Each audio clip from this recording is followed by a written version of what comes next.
ઉનાળાની શરૂઆતમાં અમદાવાદમાં ફરીથી રોગચાળો વકર્યો છે। એપ્રિલના પ્રથમ સપ્તાહમાં જ સિઝનલ ફ્લૂ, ઝાડા ઉલટી, કમળો, ટાઇફોઇડ અને કોલેરાના કેસીસમાં વધારો થયો છે। ઝાડા ઉલટીના 321 કેસ, કમળાના 46, ટાઇફોઇડના 67 કેસ નોંધાયા છે। આ ઉપરાંત અમરાઈવાડી, વટવા અને તાણી લીમડામાં કોલેરાના એક કેસ મળીને કુલ 3 કેસ નોંધાયા છે। પાણીજન્ય રોગચાળો વકરતા તંત્ર તરફથી પાણીના 1474 સેમ્પલ લેવાયા છે અને જે પૈકી 38 સેમ્પલ અનફિટ આવ્યા છે।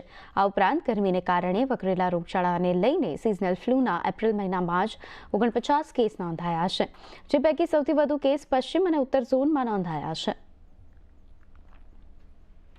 પાણીપુરીની લારીના ધંધા કે એકમ, અન્ય ધંધા કે એકમ, શેરડીનો રસ છે, કટ ફ્રૂટ્સનું સેલ આઉટ થતું હોય છે, આઈસ કુલરનું જે સેલ આઉટ થતું હોય છે, આ તમામ જગ્યાએ સેમ્પલ લેવાય અને જો કોઈ આરોગ્ય લક્ષીને હાનિકારક જો કોઈ ખાદ્ય પદાર્થ જણાય તો તેને નાશ કરવાની કામગીરી પણ હાથ ધરવામાં આવેલી છે।